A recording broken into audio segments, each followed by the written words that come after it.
Good evening, Canby. I'm Mayor Brian Hodson, and with me tonight is Chamber Director Kyle Lang. And we're here to just give you a quick Canby update on everything that's kind of going on and kind of dial some things in here with the new governor's orders regarding COVID-19 and the pandemic and how it relates to some of the things here that's going on in Canby. We wish we could be coming on different circumstances, so I'm going to touch on some city pieces as well as hopefully highlight some key events coming up that will hopefully bring some joy into the season that we're in, and Kyle's got some great exciting updates as well. So I'm going to start with. I don't know if they're either great or exciting, but I have updates. Well, we have updates. You're right. So. And between Kyle and I, as we get comfortable here, we'll try to make this as entertaining as always. A little different format for Kyle and I, because usually we do this at Canby Foursquare, and I want to thank Gordon and CTV5 for quickly pulling this together for us. And we had invited Representative Drazen, and unfortunately she's come down with a little bit of a cold, and so we hope that she gets better quickly and that it's just the sniffles and nothing more than that. So just erring on the side of caution. Yes, being cautious. Point. Yep. So speaking of caution, I want to just kind of touch upon Governor Brown's new recently released freeze or pause that she has kind of put on the state and how that's going to relate to Canby. And the big conversation piece for me, and I'm sure Kyle's had some of those questions as well, was the piece about Thanksgiving get-togethers and gatherings and how is Canby going to respond and how are we going to handle that. And so over the earlier part of this week, through conversations with the city manager and our city attorney, as well as Chief Smith, as well as Lieutenants Tro and Gonzalez, there's a lot of dialogue on how we want to approach this. And we can't not address it. We can't ignore it. We can't not do anything about it. Unfortunately, that's just how, with the way things are currently set up, with the state of emergency that the governor has issued, and our police being an extension of Oregon State Police and accreditations and things like that, we can't just not follow the governor's orders. So through a lot of conversation and much more of a, I guess, very similar to approach of what we did when the first lockdown occurred. So when the first lockdown occurred, it was just on businesses. And so Canby Police and the city of Canby, we wanted to take the approach of this is going to be complaint driven. We're not going to be out looking for people. In that case, back then, it was businesses being open and having too many people in their business or not being masked or whatever that case may be. So it was complaint driven. So if somebody called in the complaint, then the police would prioritize their calls and try to get over there. And that's how we're treating this situation right now. The police will not be out driving the neighborhoods, looking for extra cars out front of people's houses and going in and having dialogue with the homeowners and whatnot. They are going to be out. It's going to be complaint driven. They will respond accordingly, and as as they can and as they will. And again, it's going to be about education, about the state of things, making sure that we're being careful and things like that. Really, that is the big piece. We're looking to teach and educate about safety and potential consequences of large gatherings during this pandemic. As many of us know, our goal is to work with the public to reduce risks without any harm or negative interactions between homeowners and the police. We are really, at the end of the day, our police officers, myself, city staff, we want everybody to have a joyful and wonderful Thanksgiving. Our police don't want to be doing this. They don't want to have to do this. And so we ask that we just use common sense, which sometimes can be in short supply. They really do a great job here in Canby, and many of them live here, and this is not something that they really want to do. I addressed this last night at our city council meeting. I would have preferred more of the stance of we as individuals looking at the situation, understanding what's going on, and then determining our best paths. And to me, like for my family and I, we usually get together for Thanksgiving, and it's 20 plus people. This year, we're not doing that, not because the governor said not to, but because we understand the situation. We don't know the extended families' travel plans and travel in their everyday lives. For us as a family, we know where we've been. We know where my mother-in-law has been. We know that where my sister-in-law and her family have been. So our bubble for Thanksgiving is dramatically smaller. But we've had those conversations, and I hope that you all, as thoughtful and caring citizens of Canby, will have those same conversations and do what is best for you and your family at the end of the day. So that's kind of the city's position right now and where we're at. So be smart, think it through, and just be good stewards of your family and lead as you need to. Couple of other pieces that I'll touch on here and then turn it over to Kyle. Kyle's going to be talking a lot about the business area, but I'm just going to throw this out there right now, in that our businesses need our support more now than in years past. This is a time of year where our restaurants, our retailers all finish the year strong, getting ready to go into a new year with a tremendous amount of optimism and finishing the year with great success. And that's going to be harder to do this year. So I'm really asking again. I did this in the spring. Kyle has asked in the spring, and we're going to ask it again tonight, both of us in our own way, just to say that we need to come through as a community for our businesses. So just as a comparison, right? So remember those of you that have knocked on doors, gone into businesses, restaurants, and said, hey, my organization is having a fundraiser. Can you do some gift cards? Or can you provide some chocolates? Or can you provide... Tommy's got a T-ball team. Yeah, right. Or, Right. For me, let's see, Dylan plays baseball and he plays the saxophone. So I need to do a fundraiser for band, and I got to do a fundraiser for football, and I got to do a fundraiser for a multitude of other things for us. Right. And so, so I ask you as the citizens that did that door knocking to kind of reverse it. Yep. Show that extension and show that you appreciate those businesses for supporting your organizations and your family's activities by reciprocating. They need it now. Mm-hmm. They're the ones that aren't going to come necessarily knocking on your door and asking for, a $10, gift card. They want to share with you what they love the most, whether that's coffee from Gwen's, Cajun Tots from the Wild Hare, burgers from the Backstop or Pappy's, or Thai food from Thai Dish or Thai Corner, whatever it may be. Our businesses need that piece again. We came through in spades in the spring. We really need to come through again. And I know that we as a community can do that as we have in the past.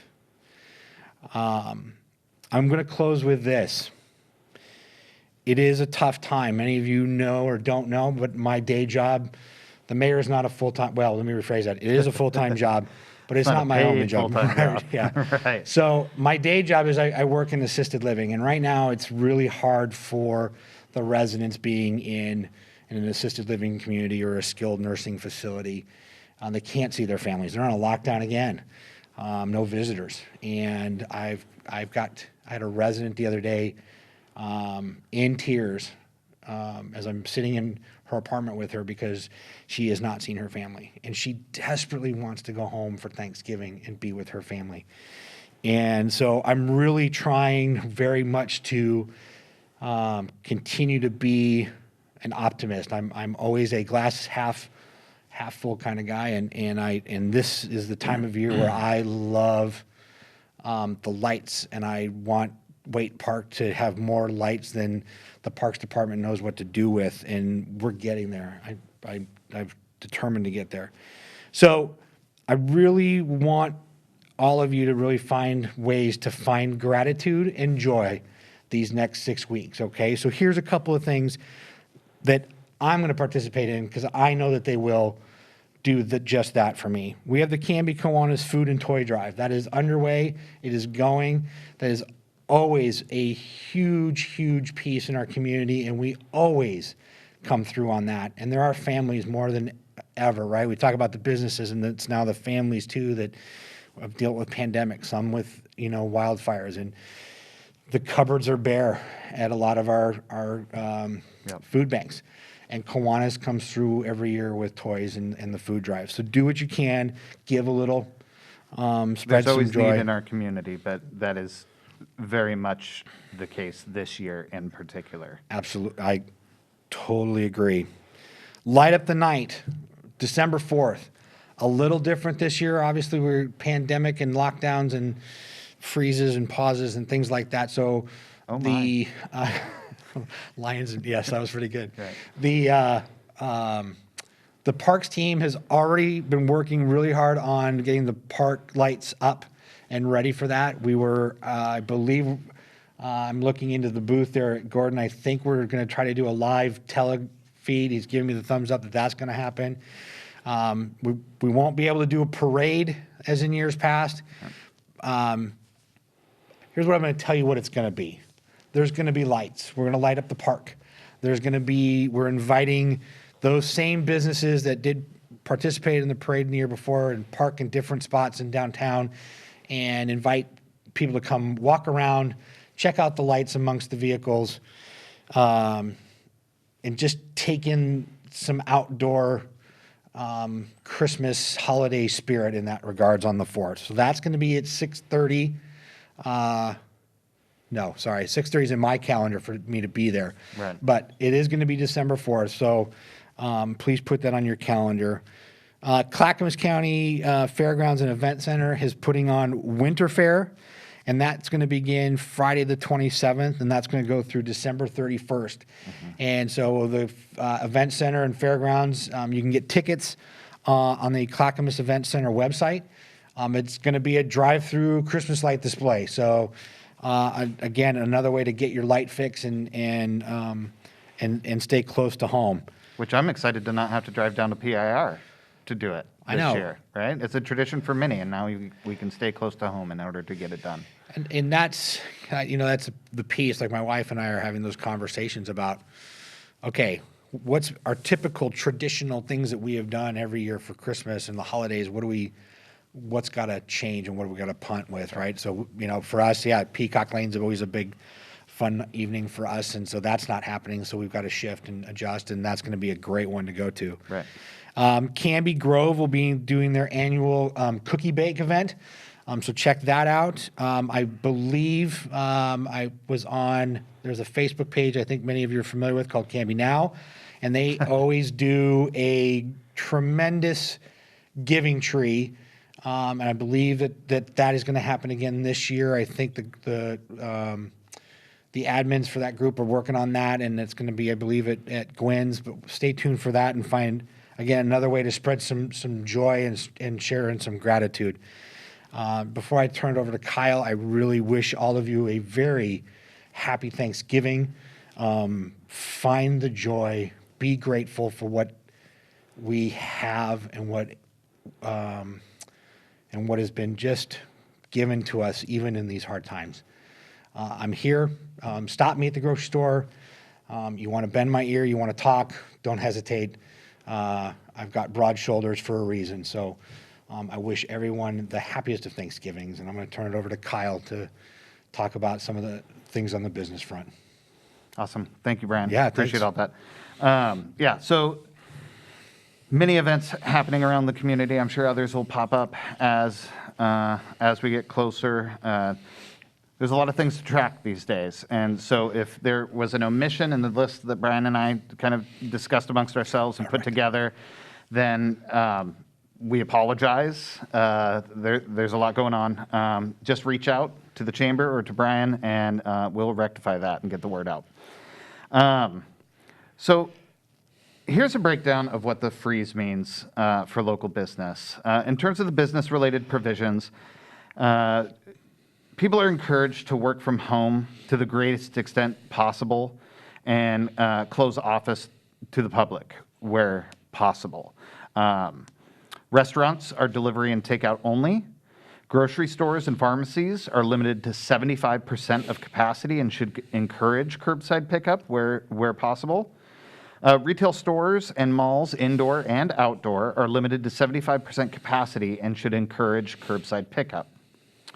Now, there are heavily impacted businesses that must close. I say heavily impacted, not in terms of their exposure in terms of the virus, but they are heavily impacted by the freeze itself. These businesses must close. Gyms and fitness organizations, indoor recreational facilities, museums, indoor entertainment activities, and indoor pools and sports courts.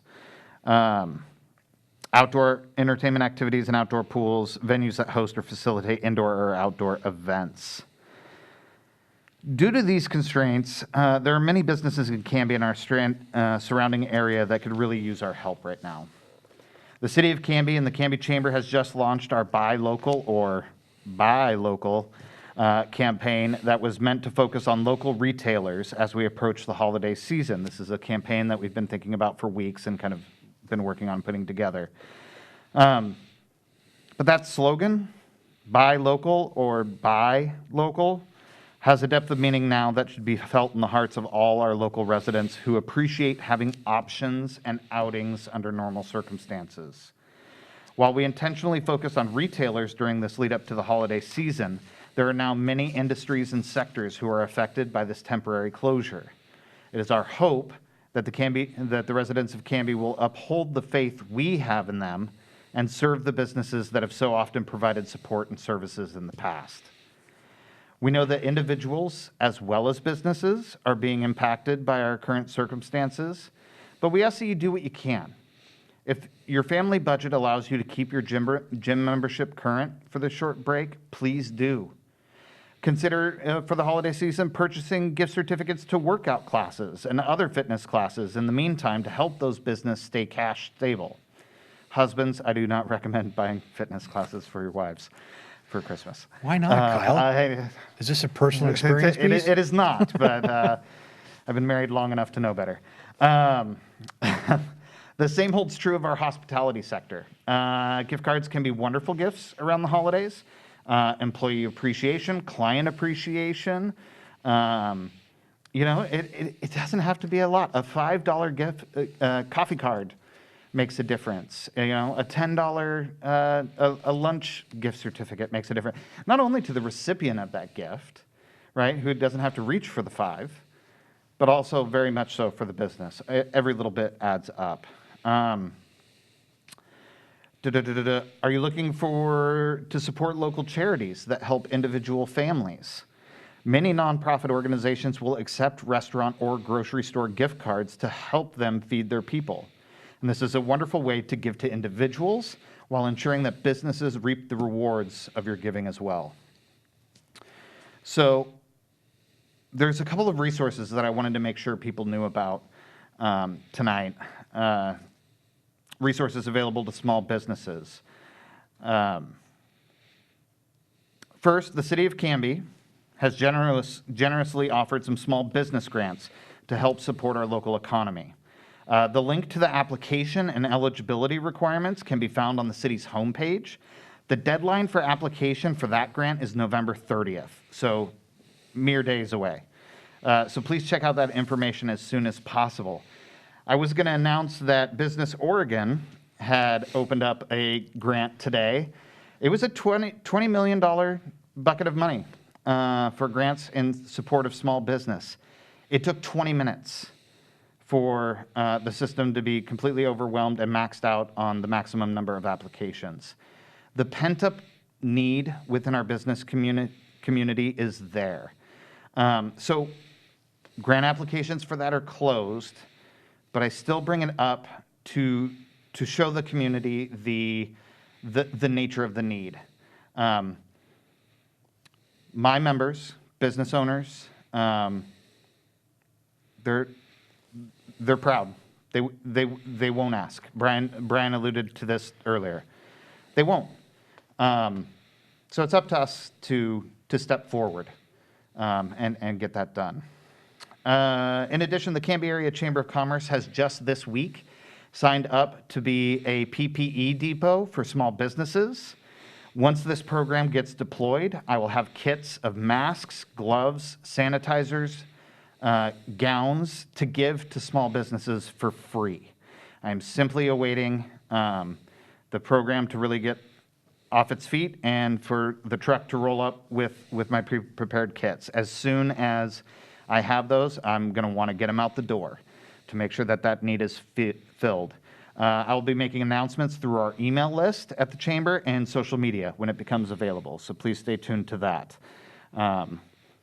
Finally, the regional chambers of Clackamas County are hard at work on developing business recovery centers that will serve all the businesses of Clackamas County in multiple capacities. While the ink isn't on the contract just yet, I've received the contract and we're just putting it through the vetting process to ensure that it is a win-win situation for the county, the local businesses, the employees, and the residents of Canby and our surrounding areas. It's a very exciting development that we're hoping will help our business community. The situation isn't ideal for anyone, and I know there's a lot of tension surrounding what the holidays will look like for all of our families. But if I may say one thing, let me say this. As we enter into the holiday season, let us remember the values that we observe in this time. The values of thankfulness for the many blessings that are bestowed upon us, even in hard times. May we remember the values of charity and giving, of providing help, comfort, and support for our neighbors, family, and friends. And may we broaden the scope of that sentiment to include our local businesses. For we must remember that businesses, especially local businesses, are made up of people who reside right here in our community, who send their kids to our schools, who attend our churches, and are very much invested in the ongoing success of our community. We really hope that this current freeze is as short as humanly possible. So I do ask that people do what they can to help the broader community control the numbers. We at the Chamber actively believe in a fierce sense of independence, as many business owners are risk takers and pioneers in a sense, but we also feel a deep sense of responsibility to care for what is ours, and our community is ours, all of ours. And if that is true, we all possess the burden of responsibility for helping everyone get through this situation with as little harm as possible. So we want to thank you, Brian. Thank you. Thank you, Kyle. I appreciate it. Yeah. Pay attention to city social medias, our communications and whatnot. Information changes very fast. Opportunities appear and disappear like that grant very quickly. Yes, very quickly. So I know media fatigue is a real thing. I don't have social media on my phone anymore. I plug into it at work and I unplug from it when I leave work. Good for you. But definitely need to select those good informational sources that actually provide value to your life and the way that you live out amongst the community. And we hope we are that for you. That's the reason we're here tonight. So For sure. Well, Kyle, thank you, sir. Thank you. It was great information, and I hope you have a great Thanksgiving. Yeah, happy Thanksgiving. Yeah, you too. Absolutely. Thank you very much, Canby. Thanks, Canby. Thank you, Gordon. Thanks, Gordon.